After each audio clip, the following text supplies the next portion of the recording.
คำว่าราคาคุณค่าและคนสำคัญนั้นเป็นสิ่งที่ทุกคนนั้นต้องการเป็นสิ่งที่ทุกคนนั้นอยากได้เป็นสิ่งที่ทุกคนนั้นอยากให้มีในตนแต่ราคาคุณค่าและคนสำคัญนั้นจะมีขึ้นมาได้ก็เพราะว่าเจ้านั้นสร้างตนเองให้ดีที่สุดนั่นเอง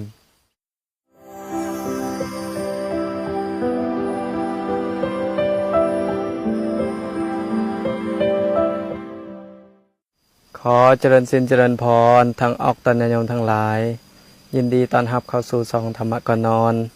วันอาตมาก็จะได้นำหลักธรรมมากล่าวสู่ออกตนญาณทั้งหลายได้สดับรับฟัง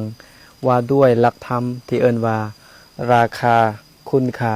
และคนสำคัญนั้นเป็นสิ่งที่ทุกคนนั้นต้องการและถามว่าเฮานั้นต้องการแบบใดหลายที่สุดคำว่าราคาคุณค่าและคนสำคัญโดยที่แท้แล้วมนุษย์ทั้งหลายนั้นต้องการหมดเลยทั้ง3อย่างถูกต้องบ่ว่าเฮาเองนั้นจะทำตัวอย่างใดให้เป็นคนที่มีราคาและจะทำตนอย่างใดให้มีคุณค่าและจะเฮ็ดอย่างใดให้ดีที่สุดเพื่อตัวเองนั้นเป็นคนสำคัญในทุกสถานที่ในทุกสถานการณ์นี่เป็นสิ่งที่เฮาทั้งหลายนั้นพากันปรารถนาและทุกคนนั้นก็ต้องการที่อยากจะเป็นแบบนั้นคำว่าราคาในที่นี้นะเช่นว่าถ้าบุคคลใดคนหนึ่งเนี่ยนะเป็นดาราเป็นนักร้อง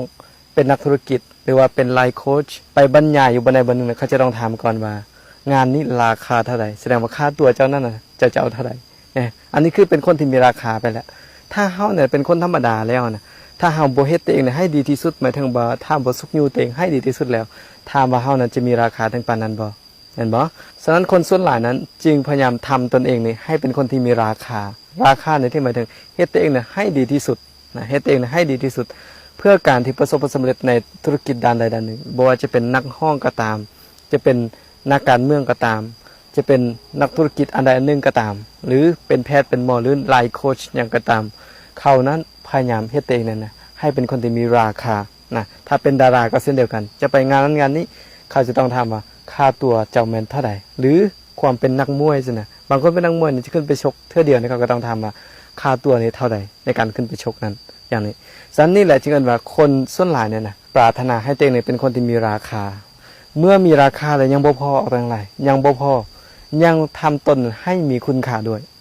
การที่ทำตนให้มีคุณค่านี่ก็คือการกระทำดีนั่นเองบุคคลใดอยากให้ตัวเองมีคุณค่าอย่าลืมกระทำดีทั้งกายทั้งวาจาทั้งใจฉะนั้นบุคคลใดเนี่ยนะทำตัวเองเนี่ยนะให้ดีทั้งกายทั้งวาจาทั้งใจบุคคลนี้แหละเป็นบุคคลที่มีคุณค่าและก็มีทางราคาด้วยคุณค่านี่เป็นสิ่งที่นับหาประมาณบ่ได้บ่สามารถนับเป็นราคาได้คุณค่าเป็นสิ่งที่สูงส่งเป็นสิ่งที่บ่สามารถที่จะระบุว่าเท่านี้ราคาเท่านี้นะเท่านี้แสนเท่านี้พันล้านบ่สามารถนำได้ฉะนั้นคำว่าคุณค่านี่คือการดีบุคคลใดที่เลี้ยงพ่อเลี้ยงแม่นี่ก็เอิ้นว่าคุณค่าของความเป็นลูกที่ดีนะ